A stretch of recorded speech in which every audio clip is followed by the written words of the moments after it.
চলুন একটি গল্প শোনাই। একবার এক কৃষকের বাড়িতে ইঁদুর মারার জন্য ফাঁদ পাতা শুরু হয় এবং সে ইঁদুর ফাঁদ থেকে বেরোনোর জন্য ফোন দেওয়াটা শুরু করে এবং খুব স্বাভাবিকভাবেই সে খুব ভয় পেয়ে গেল। ফাঁদটি অকেজো করার জন্য সে ওই বাড়িতে থাকা মুরগির কাছে সাহায্য চাইল।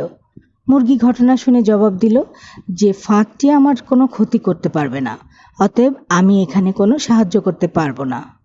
মুরগির কাছ থেকে এই উত্তর শুনে ইঁদুর খুব স্বাভাবিকভাবে দুঃখ পেল এবং ছাগলের কাছে গিয়ে সাহায্য চাইল।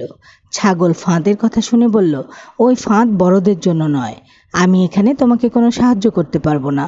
ইঁদুর ছাগলের কাছ থেকে সেই উত্তর শুনে দুঃখিত হয়ে গরুর কাছে গেল।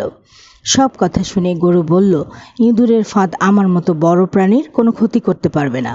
যা আমার কোনো ক্ষতি করতে পারবে না তাতে আমি কোনো সাহায্য করতে পারবো না। ইঁদুর শেষ পর্যন্ত নিরাশ হয়ে তার ঘরে ফিরে এলো। তারপর একদিন রাতের বেলা কৃষকের বউ অন্ধকারের ভেতরে বুঝতে পারলেন যে ফাঁদে কিছু একটা ধরা পড়েছে। অন্ধকারে ফাঁদের কাছে হাত দিতেই উনি হাতে কামড় খেলেন এবং দেখলেন ফাঁদে ইঁদুরের বদলে সাপ ধরা পড়েছে। তার চিৎকারে কৃষকের ঘুম ভাঙল। তাড়াতাড়ি ডাক্তার ডাকা হলো। চিকিৎসা শুরু হয়ে গেল, কিন্তু অবস্থা মোটেই ভালো না। ঔষধ হিসেবে ডাক্তার মুরগির স্যুপ খাওয়াতে বললেন। স্যুপের জন্য কৃষক মুরগিকে জবাই করে দিলেন। অবস্থা আস্তে আস্তে আরও খারাপ হতে লাগলো। দূর দূরান্ত থেকে আরও অনেক আত্মীয় স্বজন আসতে লাগলেন। বাধ্য হয়ে কৃষক ছাগলকে জবাই করলেন তাদেরকে আপ্যায়ন করার জন্য। আরও ভালো চিকিৎসার জন্য অনেক টাকার দরকার হতে লাগলো। অবশেষে কৃষক তাদের গরুটিকে কসাইখানায় বিক্রি করে দিলেন। এমন সময় কৃষকের বউ সুস্থ হয়ে উঠলেন।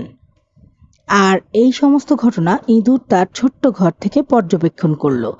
আর এখন এই পুরো গল্প থেকে আমরা যে উপদেশটা পাই সেটা হলো, কেউ বিপদে সাহায্য চাইলে তাকে সাহায্য করা উচিত, হোক সে বিপদ আপনার স্পর্শ করুক বা না করুক।